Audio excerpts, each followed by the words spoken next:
Day 22 of our Advent journey. Bill Hartley from St. Luke, Santa Rosa. And we're getting to the very end of the book of 1 Peter. We're finally to chapter 5, and we'll spend the last 3 days in chapter 5. And today we've got a word for those of you who are involved in leadership. And I just want to expand this not just to church leaders like elders at the church or pastors or people on boards and things like that, but we are all leaders in some aspect in our lives. And the Word of God comes to us and says, as we're waiting for the coming of Christ, we live in this plane that just takes some initiative, it takes some decision making, it takes some leadership in order to get through our days in this plane. And so as we are serving the Lord in various capacities, His Word comes to us in chapter 5. So it says, I exhort the elders among you, but let's just say I exhort the leaders amongst you. I exhort all of you as a fellow person trying to give leadership to this life and a witness of the sufferings of Christ, as well as a partaker in the glory that is going to be revealed. That's Peter's self-description. Then he charges us, shepherd the flock of God that is among you, exercising oversight, not under compulsion, but willingly, as God would have you, not for shameful gain, but eagerly, not domineering over those in your charge, but being examples to your flock. And when the chief shepherd appears, you'll receive an unfading crown of glory. Likewise, if you're younger, be subject to your elders. In all things, clothe yourselves, all of you, with humility towards one another. For God opposes the proud, but gives grace to the humble. Humble yourselves, therefore, under the mighty hand of God, so that at the proper time He may exalt you. Great word for all of us. In whatever context we find ourselves, we are to be, three things he lays out here. As you're being a person who's investing in others, and if God has given you some sort of role of oversight with people, it says that we're supposed to exercise that, not under compulsion, not just because we have to. Because if God has put you in a situation where you need to provide some leadership, that's a gift of God. To whom much is given, much is required. Those who are faithful with a little will be given the opportunity to be faithful with more. If He's given you a chance to be faithful as a leader in a situation, don't just look at it as, oh, I have to do this, but instead, willingly, as God would have you. Of course, Lord, if there's something I can do, if there's some way I can step into the life of a neighbor, someone in my family, if I need to be somebody for somebody, I do that willingly, Lord, by the strength and power that you provide, and for your glory's sake. So I have to do it, so I'll just do.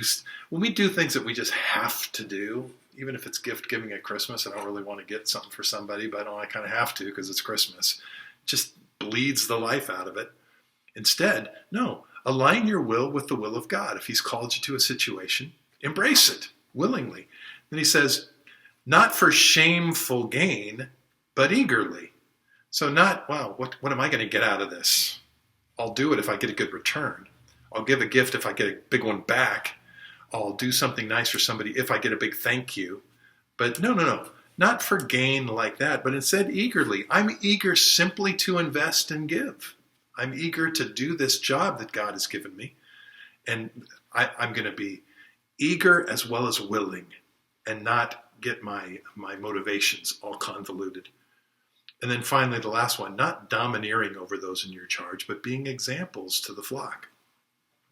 When you get a chance to be something for somebody, there's one thing that's more critical than just you getting the job done, but it's you being an example of a follower of Jesus in the midst of it.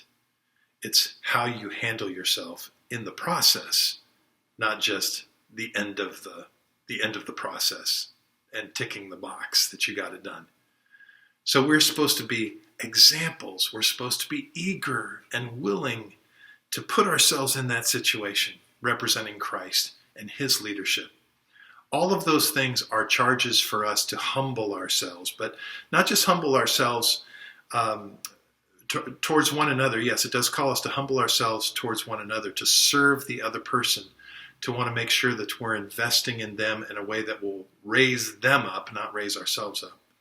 But also to humble ourselves under the mighty hand of God, that He'll exalt us at the proper time. We don't take these leadership opportunities, these investment opportunities, and use them as ways to exalt ourselves in the moment now. Instead, we humble ourselves before the people we serve. We humble ourselves before the God who calls us to serve them. And we trust that God will exalt us if and when he feels like it. And in the grand context of 1 Peter, we know when that's going to be. That's when Jesus Christ returns. And our life will be counted as praise, glory, and honor for him based on how we have followed through, humbly embracing the challenges that are put before us, including those in leadership. So leaders, bless you as you serve, especially Christian leaders, as you serve in your congregations. Pray that you would have humility towards the people as well as towards the Lord, and that your willing, eager, exemplary behavior will bear great fruit for praise for Christ when he returns. Blessings. We'll see you again tomorrow. Our hope rests in you, Lord Jesus. In your soon return. Coming through the storm. Our hope rests in you, Lord Jesus. Cause our hearts to turn to